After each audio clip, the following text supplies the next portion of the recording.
ಈಗ ಒಂದು breaking news ಕೊಡ್ತೀನಿ. ಒಂದು ಕಡೆ ಸತೀಶ್ ಜಾರಕಿಹೊಳಿ ನಾವು KPCC ಆಗಬೇಕು ಅಂತ ಡಿನ್ನರ್ ಪಾಲಿಟಿಕ್ಸ್, ಮತ್ತೊಂದು ಕಡೆ ಸಿದ್ದರಾಮಯ್ಯ ಮುಖ್ಯಮಂತ್ರಿಯಾಗಿ ಮುಂದುವರಿಬೇಕು ಅಂತೇಳಿ, ಮತ್ತೊಂದು ಕಡೆ ಪರಮೇಶ್ವರ್ ಟ್ರೈ ಮಾಡಿದರು, ಮತ್ತೊಂದು ಕಡೆ DK ಶಿವಕುಮಾರ್ ಅದಕ್ಕೆ ಟಕ್ಕರ್ ಕೊಟ್ಟರು, ಮತ್ತೊಂದು ಕಡೆ ಹೇಳಿದರು ಯಾರನ್ನ ಕೇಳ್ತಾ ಇದ್ದಾರೆ, ವಿರೋಧ ಪಕ್ಷ ಯಾರನ್ನ ಕೇಳ್ತಾ ಇದ್ದಾರೆ, ಖರ್ಗೆ ಅವರನ್ನು ಕೇಳ್ತಾ ಇದ್ದಾರೆ. ಇದೆಲ್ಲ ಗೋಜಲ್ ಗೋಜಲ್ ಗೋಜಲ್ ಕರ್ನಾಟಕದ ಕಾಂಗ್ರೆಸ್ ಪಾಲಿಟಿಕ್ಸ್. ಈ ನಡುವೆ ದೊಡ್ಡಣ್ಣ ಎಂಟ್ರಿ ಕೊಟ್ಟಿದ್ದಾರೆ. ಯಾರು ದೊಡ್ಡಣ್ಣ? ರಾಜ್ಯ ಕಾಂಗ್ರೆಸ್ ನಾಯಕರಿಗೆ ಮಲ್ಲಿಕಾರ್ಜುನ ಖರ್ಗೆ ಖಡಕ್ ಎಚ್ಚರಿಕೆ.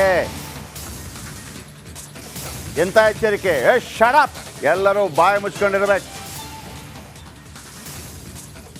ಬಾಯಿ ಮುಚ್ಕೊಂಡಿರ್ಬೇಕು, ಕೈ ಕಟ್ ಬಾಯಿ ಮುಚ್ಚ. ಹಂಗೆ ನಿಮ್ಗೆ ಕೊಟ್ಟ ಕೆಲಸ ಏನು ಅದನ್ನು ಫಸ್ಟ್ ಮಾಡಿ. ಎಲ್ಲರೂ ಬಾಯಿ ಮುಚ್ಕೊಂಡಿರ್ಬೇಕು. ನಿಮಗೆ ಕೊಟ್ಟ ಕೆಲಸ ಮೊದಲು ಮಾಡಿ. ಯಾವಾಗ ಏನು ಮಾಡಬೇಕು ಹೈಕಮಾಂಡ್ಗೆ ಗೊತ್ತಿದೆ. CM ಬದಲಾವಣೆ, ಅಧ್ಯಕ್ಷರ ಬದಲಾವಣೆ ಟೈಮ್ ಬಂದಾಗ ಮಾಡ್ತೇವೆ, ನಮ್ಗೆ ಗೊತ್ತಿದೆ. ಅದನ್ನು ನಿರ್ಧಾರ ಮಾಡೋಕ್ಕೆ ನಾನಿದ್ದೇನೆ. ವಾವ್, ಅದನ್ನು ನಿರ್ಧಾರ ಮಾಡೋಕ್ಕೆ ನಾನಿದ್ದೇನೆ. ರಾಹುಲ್ ಗಾಂಧಿ ಇದ್ದಾರೆ.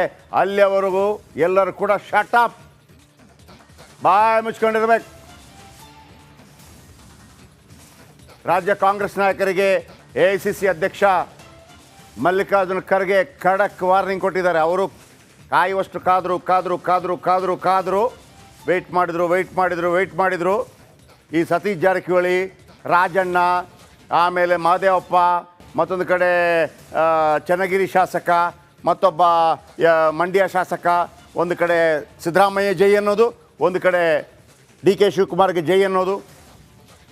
ಈ 4ನೇ ಕ್ಲಾಸಿನ ಮಕ್ಕಳು ಗಲಾಟೆ ಮಾಡ್ತಾರಲ್ಲ, ಅವನು ಪೆನ್ಸಿಲ್ ಕದ್ದ, ಅವನು ಬುಕ್ ಕರ್ದ, ಅವನು ಮಗ್ಗಿ ಪುಸ್ತಕ ತಗೊಂಡೋದ, ಅವನು ಚೂಯಿಂಗ್ ಗಮ್ ಅಂಟಿಸ್ದ. ಹಿಂಗೆ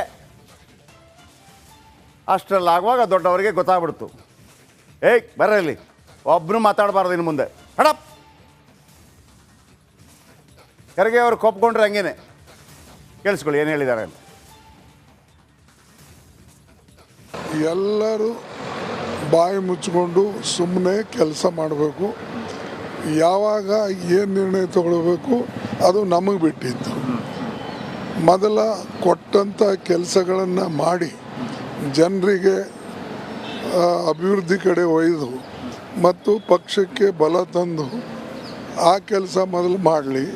ಇವೆಲ್ಲ ಮಾತಾಡ್ತಕ್ಕಂಥದ್ದು ಇದರಲ್ಲಿಂದು ಏನು ಪ್ರಯೋಜನ ಆಗೋದಿಲ್ಲ.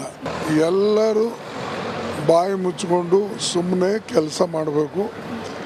ಯಾವಾಗ ಏನು ನಿರ್ಣಯ ತಗೊಳ್ಬೇಕು ಅದು ನಮಗೆ ಬಿಟ್ಟಿದ್ದು. ಮೊದಲ ಕೊಟ್ಟಂಥ ಕೆಲಸಗಳನ್ನು ಮಾಡಿ ಜನರಿಗೆ ಅಭಿವೃದ್ಧಿ ಕಡೆ ಒಯ್ದು ಮತ್ತು ಪಕ್ಷಕ್ಕೆ ಬಲ ತಂದು ಆ ಕೆಲಸ ಮೊದಲು ಮಾಡಲಿ. ಇವೆಲ್ಲ ಮಾತಾಡ್ತಕ್ಕಂಥದ್ದು ಇದರಲ್ಲಿಂದು ಏನು ಪ್ರಯೋಜನ ಆಗೋದಿಲ್ಲ. ಹೈಕಮಾಂಡ್ ಇದೆ, ನಾವೆಲ್ಲ ಇದ್ದೇವೆ, ರಾಹುಲ್ ಗಾಂಧಿಯವರಿದ್ದಾರೆ, ನಾವು ನಿರ್ಣಯ ತಗೊಳ್ತೇವೆ. ಅದಕ್ಕೆ ಅವರು ಇಲ್ಲಿ ಇಂಟರ್ಪ್ರಿಟೇಷನ್ ಮಾಡ್ತಕ್ಕಂಥದ್ದು ಅವಶ್ಯಕತೆ ಇಲ್ಲ. ಈಗ ಆಗಲ್ಲ. ಹೈಕಮಾಂಡ್ ಯಾವಾಗ ನಿರ್ಣಯ ತಗೊಳ್ಬೇಕು ಅವಾಗ ತಗೊಳ್ತಾರೆ. ಈಗ ಆಗ ನಾಳೆ ನಾಡದಂತಿಲ್ಲ. ಏನು ಮಾಡಬೇಕು ಅನ್ನೋ ತೀರ್ಮಾನ ಸಂದರ್ಭದಲ್ಲಿ ತಗೊಳ್ತೇವೆ. ಈಗ ಅದನ್ನು ಪ್ರಶ್ನೆನೇ ಇಲ್ಲ. ನಾಳೆ ತೆಗಿತಾರೆ ಚೀಫ್ ಮಿನಿಸ್ಟರು, ನಾಳೆ ತೆಗಿತಾರೆ ಅನ್ನೋದು, ಅಥವಾ ಅಧ್ಯಕ್ಷರಿಗೆ ನಾಳೆ ತೆಗಿತಾರೆ ಇವತ್ತು ಇವೆಲ್ಲ ಊಹಾಪೋಹ ಯಾರೂ ಮಾತಾಡಬಾರ್ದು. ಏನು ಮಾಡಬೇಕು ಅದು ನಾವು ಮಾಡ್ತೇವೆ. ಅಲ್ಲಿಂದ ಯಾರಿಗೆ ಇಡಬೇಕು, ಯಾರಿಗೆ ತೆಗಿಬೇಕು, ಅಥವಾ ಯಾರಿಗೆ ಮುಂದುವರಿಸ್ಬೇಕು, ಇವೆಲ್ಲ ಹೈಕಮಾಂಡ್ ತೀರ್ಮಾನ.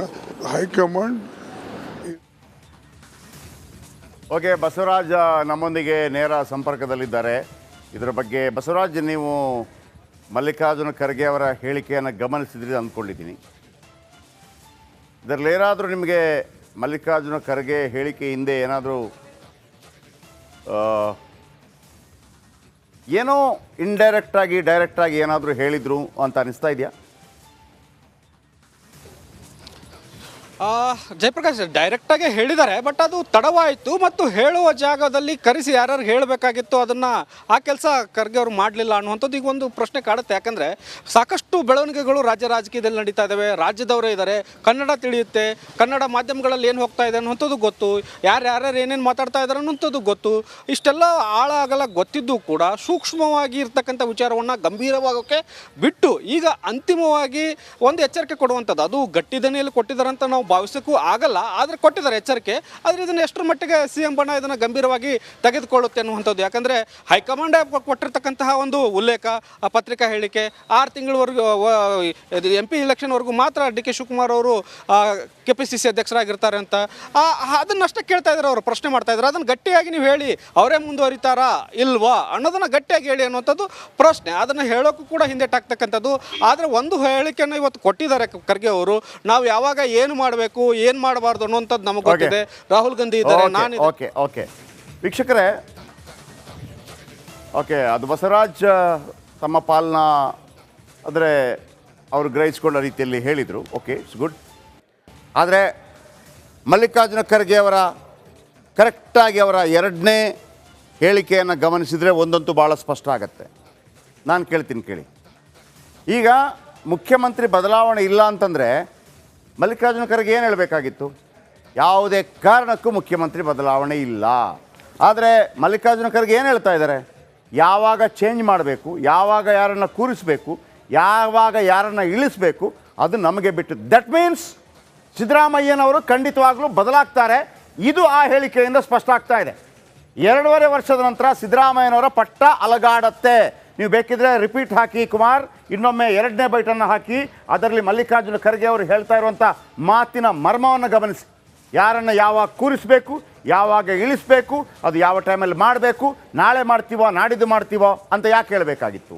ಒಂದು ವೇಳೆ ಯಾವುದೇ ಕಾರಣಕ್ಕೂ ಮುಖ್ಯಮಂತ್ರಿ ಪಟ್ಟ ಬದಲಾಗೋದಿಲ್ಲ ಅಂತಂದರೆ ಯಾವುದೇ ಕಾರಣಕ್ಕೂ ಬದಲಾಗೋದಿಲ್ಲ ಅಂತ ಹೇಳಬೇಕಾಗಿತ್ತು. ಬಟ್ ಮಲ್ಲಿಕಾರ್ಜುನ ಖರ್ಗೆ ಆ ಥರ ಹೇಳ್ತಾ ಇಲ್ಲ, ಗಮನಿಸಿ. ನಿರ್ಣಯ ತಗೊಳ್ಬೇಕು, ಅವಾಗ ತಗೊಳ್ತಾರೆ. ಈಗ ಆಗ ನಾಳೆ ನಾಡದಂತಿಲ್ಲ. ಏನು ಮಾಡಬೇಕು ಅನ್ನೋ ತೀರ್ಮಾನ ಆ ಸಂದರ್ಭದಲ್ಲಿ ತಗೊಳ್ತೇವೆ. ಈಗ ಅದನ್ನು ಪ್ರಶ್ನೆನೇ ಇಲ್ಲ. ನಾಳೆ ತೆಗಿತಾರೆ ಚೀಫ್ ಮಿನಿಸ್ಟರು, ನಾಳೆ ತೆಗಿತಾರೆ ಅನ್ನೋದು, ಅಥವಾ ಅಧ್ಯಕ್ಷರಿಗೆ ನಾಳೆ ತೆಗಿತಾರೆ ಇವತ್ತು ಇವೆಲ್ಲ ಹೂವಾಪೂವ ಯಾರೂ ಮಾತಾಡಬಾರ್ದು. ಏನು ಮಾಡಬೇಕು ಅದು ನಾವು ಮಾಡ್ತೇವೆ. ಅಲ್ಲಿಂದ ಯಾರಿಗೆ ಇಡಬೇಕು, ಯಾರಿಗೆ ತೆಗಿಬೇಕು, ಅಥವಾ ಯಾರಿಗೆ ಮುಂದುವರಿಸ್ಬೇಕು, ಇವೆಲ್ಲ ಹೈಕಮಾಂಡ್ ತೀರ್ಮಾನ. ಹೈಕಮಾಂಡ್ ಮತ್ತೊಮ್ಮೆ ಹೇಳ್ತಾ ಇದ್ದೀನಿ, ಈ ಹೇಳಿಕೆ ಅಂತೂ ಒಂದು ಫಿಕ್ಸ್. ನಾನು 9 ಗಂಟೆಗೆ ಇದರ ಬಗ್ಗೆ ಇನ್ ಡೀಟೇಲ್ ಆಗಿ ಕೊಡ್ತೀನಿ. ಒಂದಂತೂ ಭಾಳ ಫಿಕ್ಸ್. ಸಿದ್ದರಾಮಯ್ಯನವರು ಅವರ ಹೇಳಿಕೆ ಪ್ರಕಾರ, ಅವರ ಹೇಳಿಕೆಯನ್ನು ಗಮನಿಸಿದರೆ, ಅವರ ಹೇಳಿಕೆಯನ್ನು ರಾಜಕೀಯವಾಗಿ ತುಲನೆ ಮಾಡೋದಿದ್ರೆ ಸಿದ್ದರಾಮಯ್ಯನವರೇ 5 ವರ್ಷ ಮುಖ್ಯಮಂತ್ರಿಯಾಗಿ ಇರೋದಿಲ್ಲ, ಅದಂತೂ ಪಕ್ಕ. ಯಾರನ್ನು ತೆಗಿಬೇಕು, ಯಾವಾಗ ಅದಾಗಬೇಕು ಅದು ಆ ಸಮಯದಲ್ಲಿ ನಾವು ನಿರ್ಧಾರ ಮಾಡ್ತೇವೆ ಅಂತ ಯಾಕೆ ಕೇಳಬೇಕಾಗಿತ್ತು ಸಿದ್ದರಾಮಯ್ಯ? ಅವರ ಎಲೆಕ್ಟೆಡ್ ಚೀಫ್ ಮಿನಿಸ್ಟರ್, ಯಾವುದೇ ಕಾರಣಕ್ಕೂ ತೆಗಿಯೋಕ್ಕಾಗೋದಿಲ್ಲ. ಕಾಂಗ್ರೆಸ್ ಅಧ್ಯಕ್ಷರ ಬದಲಾವಣೆ ಆಗ್ಬೋದು ಆಯಾ ಕಾಲಕ್ಕೆ, ಅದು ಬೇರೆ. ಅದರಲ್ಲಿ ಭಾಳ ಸ್ಪಷ್ಟ ಆಗ್ತಾ ಇದೆ. ಒಂದು ಹೇಳಿದ್ರು ನಿಮ್ಮ ಕೆಲಸ ಮಾಡಿ, ಬಾಯಿ ಮುಚ್ಕೊಂಡಿದ್ರೆ ಯಾವಾಗ ಮಾಡಬೇಕು. ದಟ್ ಮೀನ್ಸ್ ಸಿದ್ದರಾಮಯ್ಯನವರು 5 ವರ್ಷಗಳ ಕಾಲ ಮುಖ್ಯಮಂತ್ರಿಯಾಗಿ ಮುಂದುವರಿಯುವುದಿಲ್ಲ ಅನ್ನುವಂಥ ಪರೋಕ್ಷ ಸೂಚನೆ ಅಲ್ಲಿ ನೀವು ಗಮನಿಸ್ಬೋದು. ರಾಜಕೀಯ ವಿಶ್ಲೇಷಣೆಯನ್ನು ನೀವು ಅರ್ಥ ಮಾಡ್ಕೊಳ್ಳೋದಿದ್ರೆ. ಈಗ ಖರ್ಗೆ ಖಡಕ್ ವಾರ್ನಿಂಗ್ಗೆ DK